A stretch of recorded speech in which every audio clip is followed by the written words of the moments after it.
Culiacan, Culiacan, Culiacan. So I was recently watching a video of Juan Tamariz on YouTube. Now this video seemed to be one of those VHS rips that somebody uploads to YouTube, but it taught me a very valuable lesson. And that lesson is the subject of this video. Now I'd like to warn you ahead of time that this video is going to be ridden with virginity. So if you're a woman that has any potential at one day, I don't know, getting with your boy Piggy, Jalisco, Jalisco, Jalisco, then please ignore this video. Oftentimes in magic, as I've shared on videos, you have tricks that you really hate. Personally, I'm not a fan of any sort of trick that involves printed playing cards where the card represents something and then you have to do a trick regarding some sort of ridiculous story. It implies to the participant that, hey, I bought these from a magic store, which if that's your personality, by all means, go ahead and perform that way. But I don't want to look like I'm on the registry. But the truth of the matter is that any trick presented well is great. And Juan Tamariz excellently displays that exact same thing in this video because he's performing rope tricks. He's doing tricks with playing cards that you've seen a dozen times. The 4-ace reveal where you take 3 cards from the top and put it on the bottom. Otherwise, a really garbage way of finding the 4 aces. But you see the way that he explains it and the participants love it. Now, granted, in this video, it is just the explanations, but you could assume that from the explanations alone,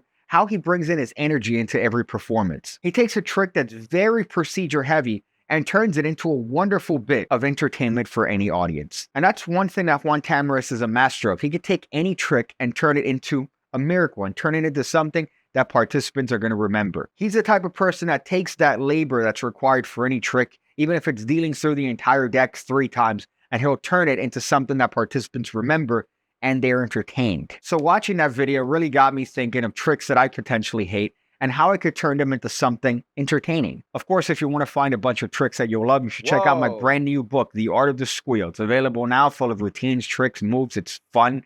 You could have a nice little read while you're in the metro or while you're on the way to work. I should consider maybe doing an audiobook of this, but it's a card trick book, so it'd be kind of difficult to do. But I still think it's kind of cool, so you should pick it up. Also, check out the PigCake Magic Academy. You can get a free trial link down below. So my challenge is to find a trick that you really dislike and find a way to make it entertaining. Like with Juan Tamariz, don't necessarily copy, but try to find a way to make a trick that you hate, a trick that you loathe, try to do it in a way that's entertaining. And it's a very interesting experiment to perform because for me personally, just watching Juan Tamariz, I could already see that there's a bunch of tricks that I absolutely loathe that could possibly have potential in performance. So whether that's an ace assembly or God forbid an oil and water, see if there's a way that you could interject some entertainment to it and make it something worthy of a performance rather than something you show to magicians at 4 o'clock in the morning in a hotel lobby. If anything, let this video serve as another reminder that Juan Tamariz is possibly one of the best, if not the best magician of our time. Just his thought process and the way that he adds to everything. You see all the magicians that are copying and emulating him, and it's for good reason. Some advice at the end of the video.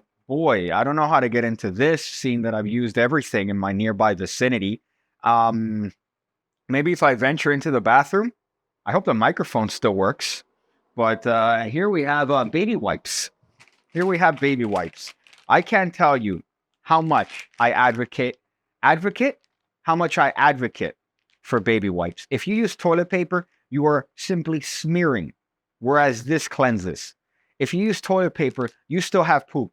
You still have poop on your person. You still have feces. Whereas if you use baby wipes, and if you're crazy like me where you have to shower after each bowel movement, then you're definitely going to have a butt that's eatable. You could essentially get your butt eaten at any point in time. Whereas you, with your little toilet paper, what's going to happen?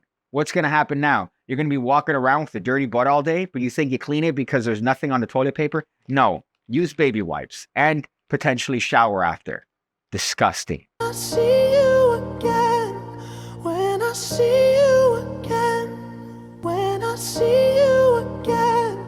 When I see you again. When I see you again. When I see you again. When I see you again.